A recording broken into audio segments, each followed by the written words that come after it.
Māngai e te whare, Mr Speaker. Jacinda Ardern. Tēnā koutou. Thank you, Mr Speaker. I want to join with my other colleagues who have spent the beginning of their contributions acknowledging the role that many of the messengers who are departing from this House have played in keeping this place ticking over.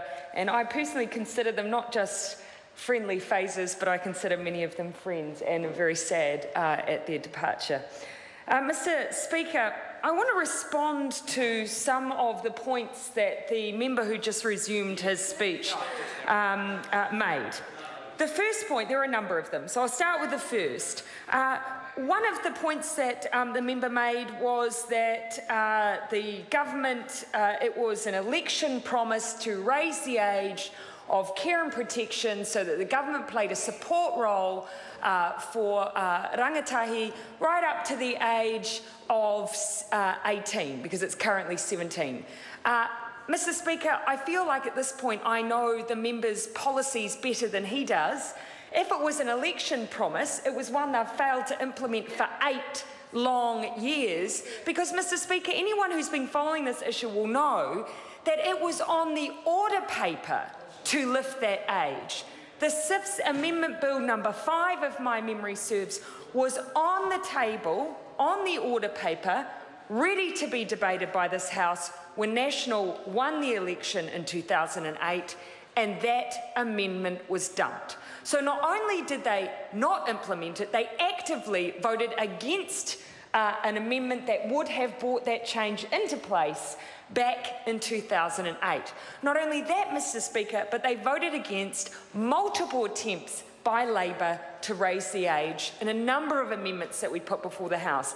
It was only after significant lobbying by Labor, by Dingwall Trust, by Lifewise, the Greens also supported that raise in age. That was the point at which finally Anne Tolley, and I acknowledge that she accepted the advice of the expert working group, agreed that the age should be raised. So election promise, Mr Speaker, that could not be further from the truth, and I wanted to correct the record. Second part of the record I believe needs to be corrected is this notion that the government is somehow supporting increasingly early intervention. Well, what are the markers of that? What are the markers of that? Because specific to this bill, one of the things that the government was very quick to get rid of when they first came in was youth transition services. So to create this notion that we never had anything for young people who are not in employment, education or training before youth services came along is patently incorrect. Not only was there a service available for young people that the government dumped, it was a service that was available for 24-year-olds and younger. And it did not create a prerequisite where you needed to be on a benefit to access that service. I want to say that again. You did not have to be on a benefit as a young person to access youth transition services. And what's important about that? Well, my colleague Carmel Cipollone spoke to the issues around a deficit approach that this government has taken, and that was a big part of it. But actually it acknowledged that some young people never access a benefit, A, because it's so hard to access government support, B, they might actually just simply be at home, not having a particular plan in place, living on a couch, support from whānau in some other form, but the benefit is not the predeterminant as to whether or not they need support. It's simply that they're not in educational training. And shouldn't that be our concern? Shouldn't that be our measure? It's not whether they're a drain on the state via a benefit, it's whether or not they're not using their potential. That should be our concern, because that costs us in other ways and it costs them. So, Mr Speaker, this notion as well that there's other form of early intervention, particularly around sole parent support and so on, that's going on. Well, actually, in the last month alone, we've seen this government dump parents as first teachers, the dump strengthening families. This idea that they're somehow investing in early intervention is factually incorrect. They are narrowing down further and further the scope of who they provide services for, And by default, that means that people will be left behind, and young people in particular, Mr. Speaker. But shouldn't a measure of success, if we're talking about youth services and whether or not we're engaging and assisting young people, wouldn't the measure of success be how many young people are not in education and training?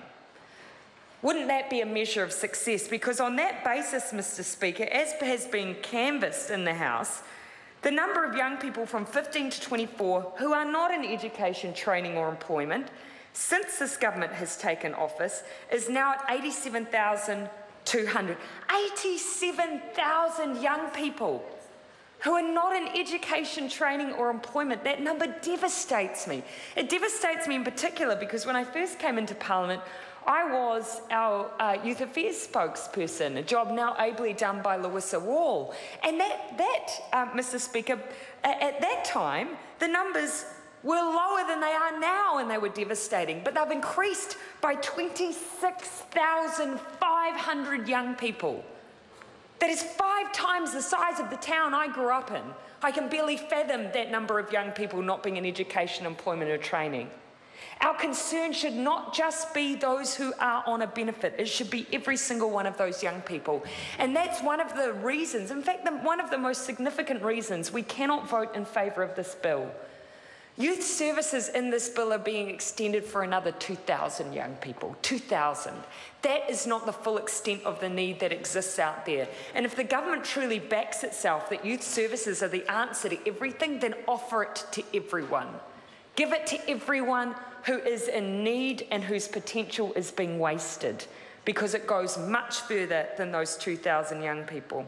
But actually what I want to speak to in my last contribution on this debate, Mr. Speaker, is what the alternative could have looked like. What, in our view, would a comprehensive service for young people not in educational training look like?